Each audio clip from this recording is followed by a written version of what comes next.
everyone, it's Shell from Scrap Secrets and welcome back to my channel.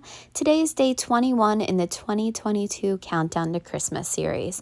We are going to be making a scene card today from the movie Elf. This is the Bye Buddy scene with the narwhal in it. So I'm going to be using a couple of Lawn Fawn products. The stamp set is Berry Happy Holidays, and the die set is called Narwhal and Friends, and you can make a whale, a narwhal, or either one with a hat on it. We're also going to be using this image from Kindred Stamps. I can't find the stamp set, but I did find a random Buddy the Elf that I had already colored up, so we're going to go ahead and use that. We're going to get ready to do the stamping for the scene, and I made so many mistakes in this card, but I left them in so you guys could see them. The first one is doing the iceberg. When you're going to position the card, like when I was laying it out, I went ahead and used the die, not thinking that when I cut it out, it was actually going to be in the reverse orientation. So I had the narwhal looking to the left when the narwhal is actually going to be looking towards the right. So I wanted Buddy on the right instead of on the left. So this way wouldn't have made sense at all. But I go ahead with it. I stamp a mask out. I use my old Zig 2A glue pen to put a little bit of glue on it to use it as a mask. Now I'm going to cut the narwhal out. So I'm taking a piece of, it's almost like a craft color cardstock or like a light white color for the horn and the belly. And then I cut out the images. And you see here that I cut the solid piece out of gray. That's wrong. You should cut the one with the face out of the gray. So I run that back through with the other die, and then I run the solid piece back through with the black. And I just, for some reason, again, I was just making all these mistakes. This card just really was giving me, like, my brain wasn't working, I guess. So now that I have it all done and I'm laying my scene out, this is where I realized, well, yeah, no, that doesn't work. Can I turn it around and put Buddy on that? But no, the iceberg would be too far at the top. So this is why paper has two sides. We're going to flip it over and we are going to stamp the iceberg on the right side of the card. Easy fix. Thank God I hadn't done any of the coloring and laid it out. So I would say pro tip, but I'm no pro. So make sure that once you've stamped things, before you color and do all that stuff, you lay out your scene and it makes sense, because you don't want to do all the coloring and inking and all that kind of stuff to only get to the end to realize, oh my goodness, that is not how it should have looked at all. So there we go. We're going to stamp it out in some Lawn Fawn black ink and let that dry for a couple minutes. And then we're going to go ahead and mask it off, because we are going to be using some stencils to create the snowbank. So if you look at the scene, there's actually some animals sitting on the snowbank. I originally had thought that I was going to do a slimline card scene, but I decided against that because I couldn't figure out how to get the animals. Like, I had one that would have its back to me, so it would look like it was looking at them, but I didn't have any other characters that were like kind of in the scene that would look like that, so I skipped that. But now I'm going to put the narwhal together. So you see me gluing the gray to the black piece and then putting the little horn on. The interesting thing about this is that the horn actually has lines in it, but it didn't show up on the paper. So I'm going to use some white gel pen later on to put that in. Now, these are the Lawn Fawn stencils that I got last year in my grab bag, and they are slimline rolling hill stencils, I think. But you can use them for anything. They don't have to be just used for like grassy hills. I'm using them to mask off the portion where the snow is going to be, the snow bank where the animals in the scene in the movie would be sitting. So I'm taking Uncharted Mariner and going over and using that as my ocean. And I did have the mask on there. The Zig 2A glue pen is not, like, it's at the very, very end of it. So even though it's repositionable glue, there wasn't much on there. So I just used my magnet, held that down into place, and it was totally fine. It masked off that iceberg fantastic. Now you'll notice I'm not going all the way to the top of the scene, and that's because I want to put in a night sky. Did not originally have that in my plan. It was originally just going to be the snow and the water. And then I was like, well, I want to do something different because it looked like it would be too much water. And then, so I was like, oh, let me put the sky in, and then we can do stars, which has been one of my favorite things to do. I've been doing that in a lot of my Christmas cards. So why not do it in this one? So I don't, again, there's another mistake coming up with that, but I'm going in with some Uncharted Mariner and then with some prized ribbon to make a little bit of the darker scenes. So I did that. And now's when I realized I wanted to put some of the sky in. So I'm going in with some chipped sapphire, and I took a scrap piece of white cardstock to just kind of mask off where that line would be between the ocean and the sky. Go ahead and ink the whole entire thing. My chipped sapphire, I think I've said in a couple other videos that I think I need to re-ink this one because it just isn't giving me great coverage in the beginning. This isn't the best paper to use. It was just regular Michael's 110-pound cardstock. So it's not the best for ink blending, but I really do think even when I use it on Bristol Smooth cardstock or the watercolor paper, which I get a fantastic result on as well, and is much cheaper than the Bristol. My chipped sapphire just really doesn't do anything. So it takes longer to blend. So now you see I'm going back in and going in with some prized ribbon and going back where that line meets each other and making it dark, making the water line darker. So once I've gone back and blended back and forth, I'm going to look at it and say, and I'm going to put the mask back on the bottom so that I can go in and add a little bit of prized ribbon down at the bottom with the Uncharted Mariner, just going back and forth and blending those two together. I did have a teeny tiny bit of a spot where the blue got onto some of the snow, but it's fine. It really doesn't, you really can't tell. So I'm just going to go back and forth and blend these two colors out. So while you're watching me blend, actually now I look at it and you're going to see this is where I was like, oh, I need to go in and do a little bit more sky.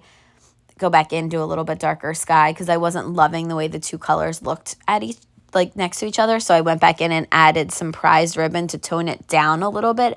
I thought it was too drastic a difference between the water and the sky, and it didn't look right. And then what I realized was that it didn't look right because the sky was such a small portion. So I'm actually going to, after I try to fix this, I'm going to move it down, and then I'm going to try to add a little bit more Distress Oxide to fix the rest of the sky because I didn't like that little strip there. I just thought it wasn't enough. And after I fix that, I'm going to go in and do the technique I've done in a bunch of other cards where I put some white pigment ink down, spray some water on it, use my fan brush, and add some stars. So while you're watching me do those steps, I thought that I would just give you a little bit of a story time. We took Fred to the vet the other day. I felt like he was struggling to see, and he also had to go back and get his levels checked again. He had to get blood work done. So we took him. The vet said, yes, he is blind. And the vet said that animals are so adaptable. He's been amazing. He probably has been struggling to see for a little while, but has adapted so well that I didn't even notice until like Thanksgiving. I started noticing he was hugging the wall. He missed his litter box maybe a couple of times, but now he's so good. He uses his litter box. He knows where his food is. He knows where his water is. He knows where his houses are. So it's harder on me to watch him struggle through these things. Because sometimes he gets a little turned around, but it is amazing how adaptable animals are, and they adapt so quickly. So he is, like I said, he amazes me all the time, and I'm just so lucky that he's so strong. So we're choosing to look at the positives, that he gained a pound and that he's doing really well, that he's eating his food, that he loves his food, and that he's still able to get around. So just waiting on a couple other blood tests for him, which hopefully are coming back, that they're either the same or better than the last time. So, okay, back to the card. Now, you saw me try to erase some of the blue lines or the blue Distress Oxide that got onto the white for the snowbank. And now I'm lining up the characters how I want them on there, because I'm going to actually put that stencil back in place for the narwhal, and then I'm going to draw a line around it and cut it out so it looks like the narwhal is actually behind the snow. So if you're trying to figure out how to do that with die cuts, if you're using a stencil like this is a perfect way to be able to make it look like it's behind it, but not do a snowbank layer on top of it. So just cut out that piece, and it really looks like that narwhal was behind that snowbank. So I don't think I've ever really done this technique in a card before, so I thought that I would share it with you guys just in case you were looking for ways to put a character behind something but didn't want to put another layer on your card. So now I'm using a B00 to just kind of go over the white of the ice, do some outlines on it, do some shadows on it, so that, because when an object is white in real life, you need to have a little bit of shading in there. So a lot of the colors that I will use are BV00 or 000, B00, C0 or C00. Those are like my go-to colors. And then sometimes there's like a blue, I think it's a blue-green, like BG0 or 02, I think, that is really light. And if I want like a teal shading on it, I will do that. And the blue violet the BV is obviously like a blue violet, like a real light purple. So now I'm going in with a C0 that I think I need to get a new one for that. So to add a little bit of gray to the snow. And it picked up a teeny tiny bit of the blue, but it wasn't bad. I tried to keep it away from the line as much as possible and just do a little bit lower than that. The brush strokes were in there, but it will dry back lighter. So don't worry about that. But I did go back in with my colorless blender that I have and just kind of went over the lines just to smooth them out a little bit. You can see that there. But I am also going to go over it with a sparkle pen from Spectrum Noir to go ahead and add sparkle to the snow. But first I'm going to use my Honeybee Bee Creative Glue to glue Buddy the elf down to that iceberg. I wanted to make sure that he was in a good position. So I had a little bit of white around the edges, and I didn't go around it with a black pen like I normally do. I don't know why. I haven't been doing that lately. So I went ahead and glued him down after I cut off that little extraneous piece. And now I'm going to go in with my white gel pen, add a little bit of dots to the eyes.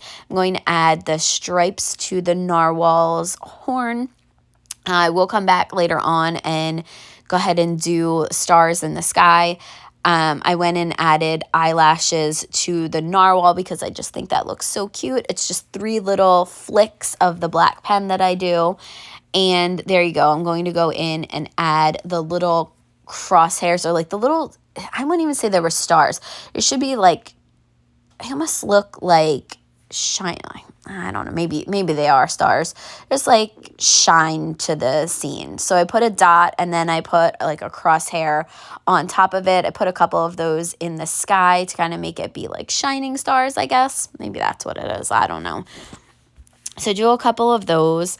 And then I'm going to go in with my Spectrum Noir sparkle pen to go ahead and add some shine to the bottom. Now, if you can see, I don't know if you can see on the bristles, there's a little bit of red from some of the other cards that I did.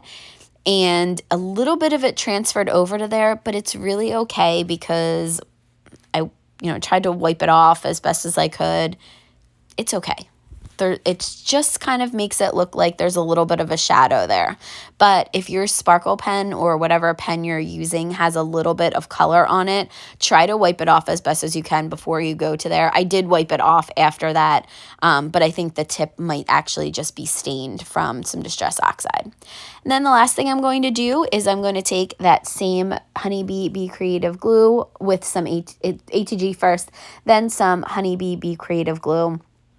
on a 110-pound card base from Michaels, glue it together, and that is the card for today. So I hope you guys have enjoyed this video series so far. Let me know if there's a card that you want me to do in the comments below. If you have not checked out the intro video, make sure that you guys check that out. I will leave a link to it in the description. There are giveaways throughout the series, so to see all the rules, make sure you go over to that video. And thank you guys so much for watching. I'll see you again real soon in another video. Bye!